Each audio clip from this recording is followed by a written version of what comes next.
Dites-nous aujourd'hui qui est votre invité. Voilà, aujourd'hui c'est Germain Kambinga. Oh, le centre. Voilà, le centre Germain Kambinga, avec notre consoeur Ntoya, qui est allé certainement parler avec Germain Kambinga. Donc il est revenu sur l'actualité en République démocratique du Congo, les budgets, Bunagana. Alors j'aimerais qu'on le suive à la première question, puis on revient après ce matin. D'accord.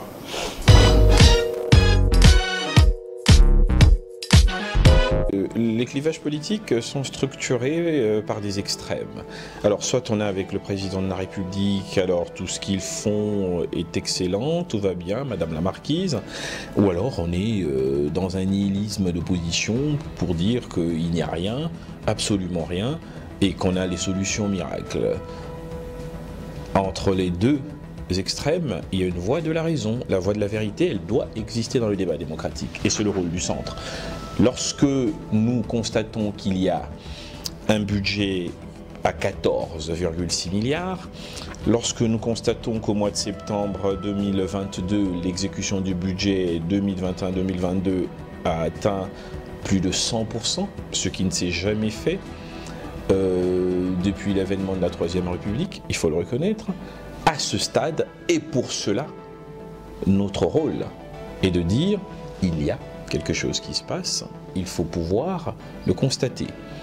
Il s'agit ici, en tant qu'économiste, d'abord de reconnaître que, quelles que soient les hypothèses macroéconomiques qui ont conduit à ces résultats, cela ne peut pas arriver par une génération spontanée. C'est forcément le résultat d'une approche managériale qui a porté des fruits. À ce niveau-là, en tant que républicains, nous tenions, puisque la question nous avait été posée, à marquer notre satisfecit. Une fois que nous avons dit cela, se pose la question sous-jacente, qui est peut-être encore ou tout aussi importante, c'est celle de que faisons-nous de cet argent. Nous sommes passés de 5 milliards de mobilisation effective à plus de 12 milliards aujourd'hui de mobilisation effective. Ces revenus ou ces enquêtes supplémentaires, comment seront-ils repartis? C'est une question essentielle. Parce qu'aujourd'hui, la perception des Congolais, c'est qu'on a une augmentation des moyens de l'État, mais que ces moyens profitent à une minorité dirigeante qui s'accapare de la grande partie de ses ressources pendant que le reste de la population croupit dans la misère. Voilà le tableau d'aujourd'hui.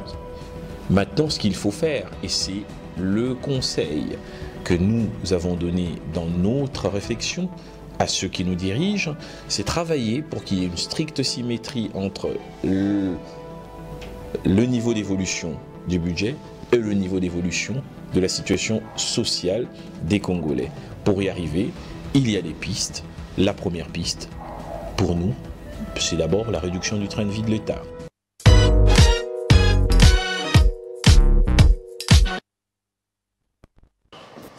On a écouté la contribution de Germain Kambinga sur cette question qui crée des tourbillons en ce moment dans l'esprit de tous les esprits de tous les Congolais, en tout cas. Bon, vous savez, la réduction on dort, on s'y réveille avec dans la tête. En ce moment, on peut s'empêcher de penser à cela. Parce que vous savez, la réduction des trains de vie des institutions, c'est le cheval de bataille de lycée Sanga, son parti politique en rôle. Il y a aussi le centre qui veut beaucoup plus insister sur ça. Vous savez, c'est bien, nous avons un budget de 14 milliards à voter tout bientôt. Voilà, et ces 14 milliards, vous savez que notre budget, c'est un budget purement basé sur des rémunérations. Des rémunérations avec des dépassements budgétaires au niveau de la présidence, au niveau de la primature, au niveau des ministères, au niveau du Parlement. Alors lorsqu'il y a des dépassements budgétaires, les 14 milliards ne peuvent rien faire parce que c'est un budget purement rémunératoire. Alors il faut certainement qu'ils essayent de tout faire afin de réduire les trains de vie. Et il vous souviendra que la fois dernière, Christophe Mbosso a réuni tous les députés de l'Union sacrée dans un hôtel de la place. Il leur a dit qu'il faut certainement tout faire pour réduire les trains de vie des institutions. Parce que Christopher Ochokoum, ce problème, c'est un problème qui demande beaucoup plus de l'orthodoxie financière, aussi un dépassement de soi. Parce que nous avons des députés qui selon certains d'entre eux, toucherait 21 000 $. Ouais, 21 000 $, il y a autant de députés, autant de sénateurs, les ministères. C'est vraiment budgétivore. Il faut certainement revoir beaucoup de choses. Alors, les budgets, c'est oui, mais l'impact de ces budgets sur les vécus quotidiens.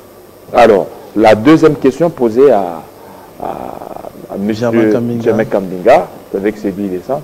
Alors, ils insistent sur les dialogues. Ils veulent qu'il y ait dialogue. À une année d'élection, pourquoi ils tiennent certainement à l'organisation d'un dialogue?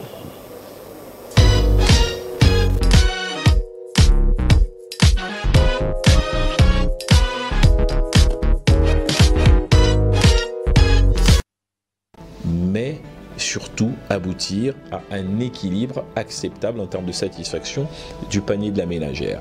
Voilà ce qui va permettre au président de la République et à son Premier ministre d'avoir les bénéfices politiques de cette augmentation-là. Si cette augmentation reste une considération analytique intellectuelle entre nous les intellectuels et que les fonctionnaires de l'État, que la ménagère lambda ne sent pas cela rejaillir sur son portefeuille, cela n'aura servi à rien du tout. Voilà pourquoi nous félicitons, parce qu'il y a une augmentation, mais nous donnons également quelques orientations. Une autre orientation essentielle en termes de priorité précédente, c'est cette problématique de la sécurité à l'est de notre pays. Avec un budget à 14 milliards, il nous semble tout à fait crédible d'imaginer, comme nous l'avions proposé dans le cadre du plan de salut national, nous le centre, qu'il y ait une affectation annuelle d'1 milliard de $ dédiée à cette question. Pour l'opérationnalisation, dans lequel il faut intégrer le recrutement, la formation, l'équipement. À cela, il faut ajouter un deuxième volet, c'est la question du renseignement militaire et ensuite la question de la diplomatie et de la communication de guerre. Voilà l'utilisation du milliard que nous demandons pour la question sécuritaire et militaire. Donc si nous arrivons à achalandrer les choses de cette façon-là, effectivement, ces 14,6 milliards serviront utilement à l'ensemble du peuple congolais. Et une autre des méthodes d'utilisation que nous avons proposées, c'est d'arriver à faire en sorte que chacun des départements ministériels ait, pour la première fois dans l'histoire de ce pays, accès à la totalité des ressources budgétaires qui lui sont allouées. Cela permettra une évolution équilibrée. Si le ministère de l'Agriculture, le ministère du Développement Rural, le ministère des Ressources Hydrauliques, le ministère de l'Aménagement du Territoire, le ministère de l'Urbanisme, le ministère de l'Industrie, si tous les ministères ont 100% d'accès à leurs ressources, puisque les ressources existent, il n'y a plus de raison qu'il y ait ce déséquilibre entre des secteurs porteurs de croissance qui sont sous-financés et des secteurs de souveraineté qui sont surfinancés. Et avec un tel budget, on peut arriver à cet équilibre. Cela permettra également d'avoir une meilleure lisibilité sur l'efficacité de l'action gouvernementale. Nous avons dit félicitations, mais voilà ce qu'il faut corriger.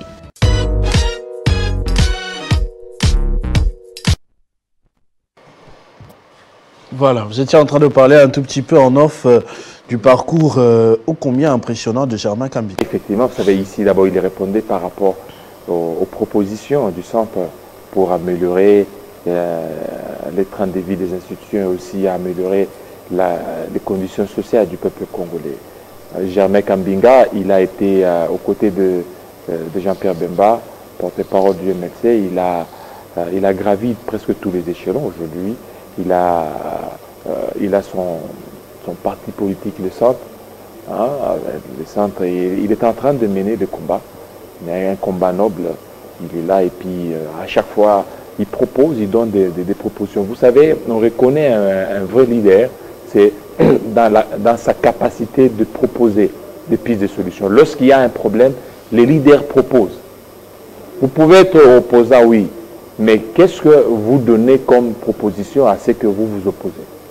Nous avons aujourd'hui des opposants qui essayent certainement d'apporter leur pierre à l'édifice qui est la République démocratique du Congo.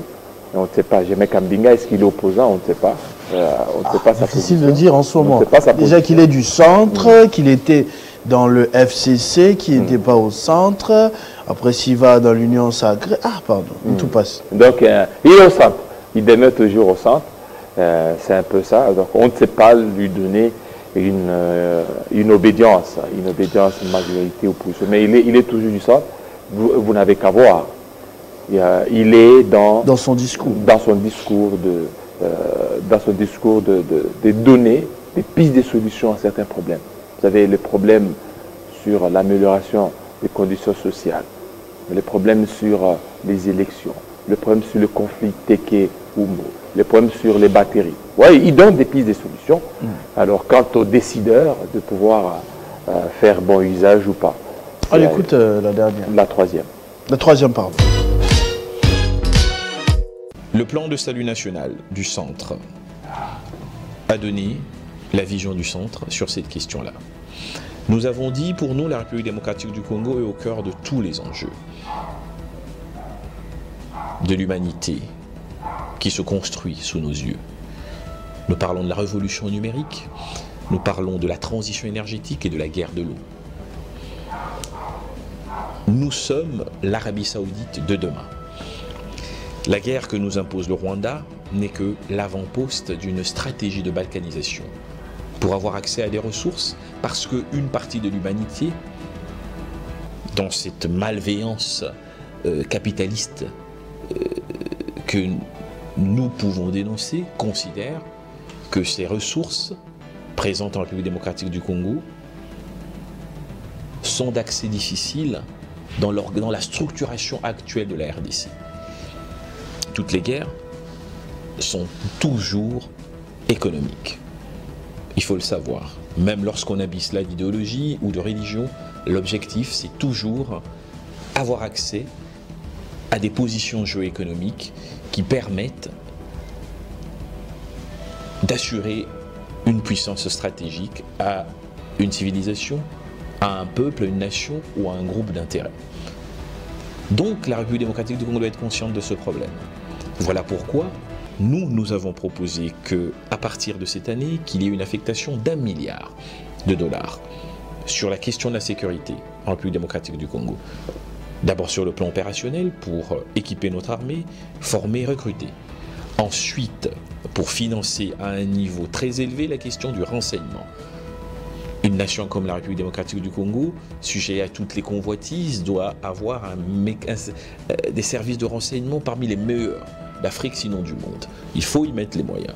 Mais il faut également travailler sur notre diplomatie. La diplomatie ici, pas la diplomatie de la télévision. La vraie diplomatie, c'est la diplomatie souterraine. C'est la diplomatie qui lie les intérêts. Les intérêts, nous les connaissons. C'est la géoéconomie. De lier des alliances stratégiques mutuellement gagnantes pour amener ces partenaires qui soutiennent le Rwanda, par exemple, aux Nations Unies et ailleurs, à collaborer directement avec la source, plutôt qu'avec des intermédiaires frauduleux.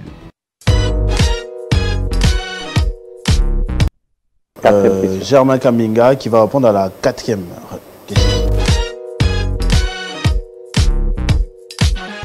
Je pense que si nous agissons comme ça, nous avons une chance. Je laisse ensuite aux spécialistes de la question la stratégie de mise en œuvre. Nous énonçons des idées globales qui intègrent la vision que nous avons en tant que centristes de la résolution à l'Est.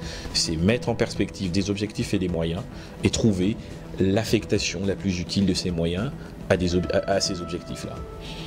Sans moyens, nous n'y arriverons pas.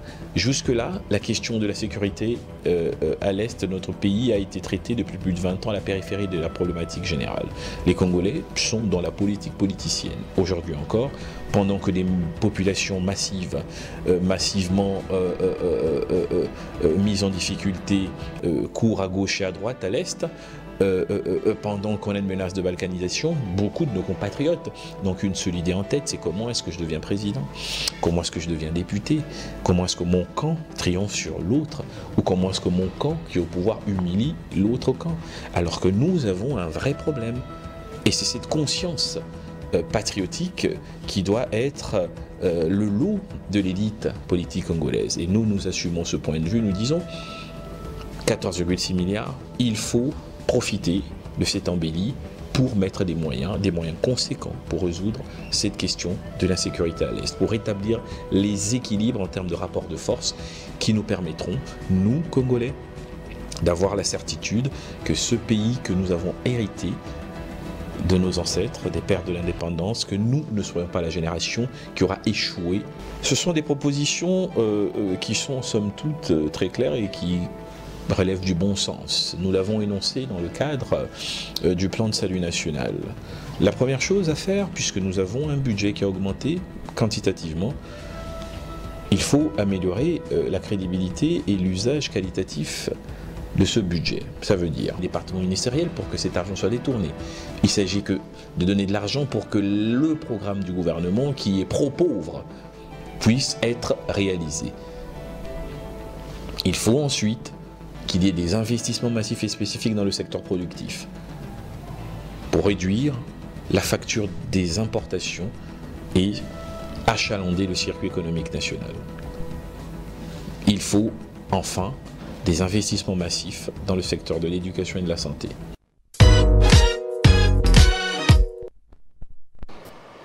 Voilà. De retour sur ce plateau, il a parlé des questions essentielles hein, sur la santé, comme il l'a dit vers la fin. La santé, vous savez, la République démocratique du Congo est confrontée à plusieurs défis sécuritaires, sanitaires et défis aussi diplomatiques.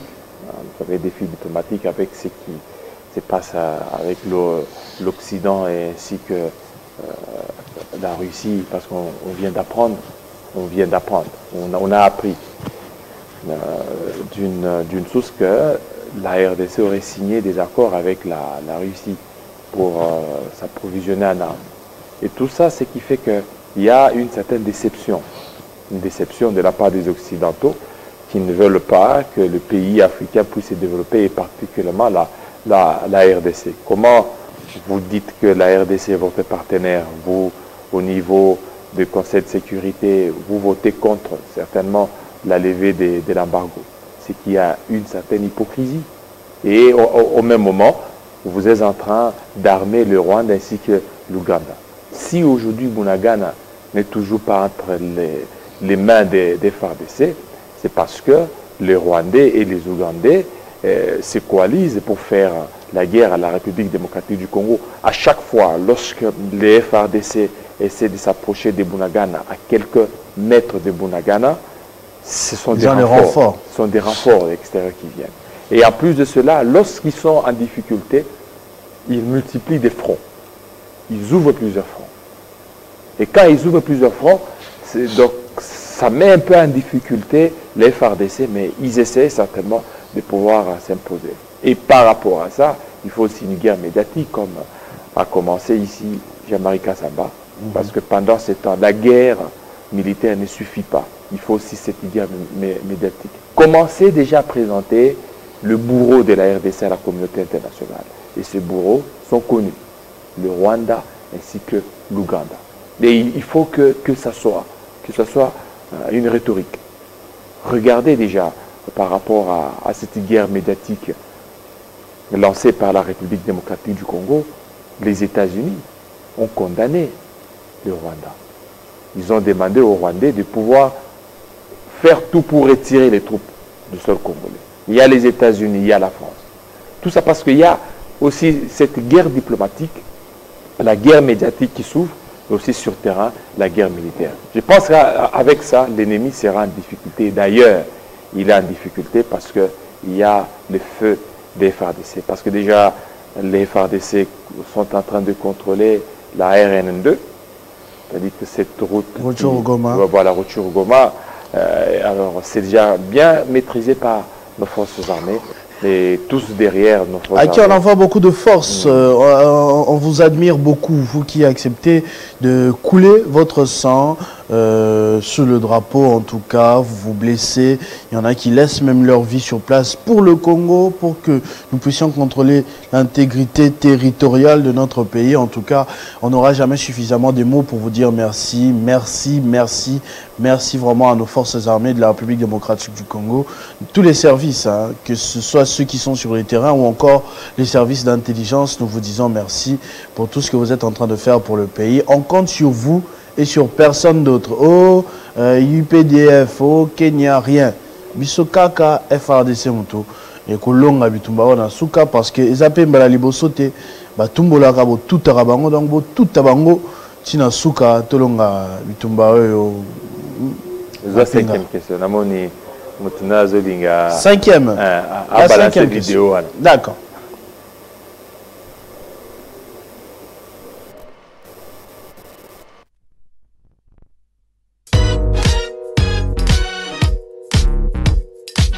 C'est le problème posé précédemment de la cohésion nationale. Ce sont des conflits qui sont liés à des aspérités que l'on a ignorées et qui ont prospéré.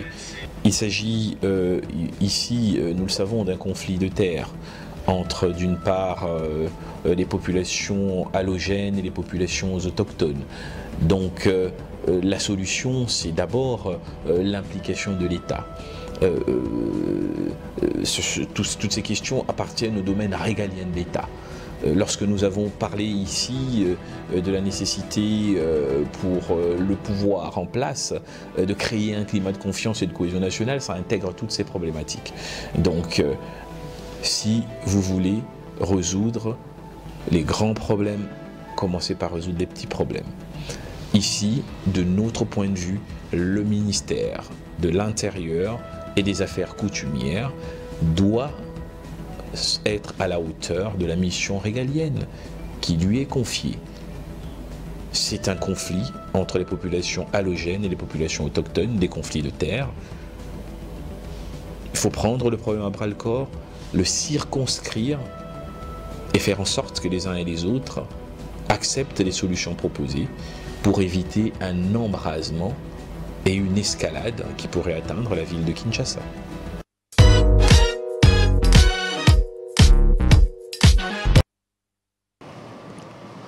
Voilà, c'était là Germain Kambinga qui a contribué à travers les 5 questions de Jean-David Kilolo à l'actualité.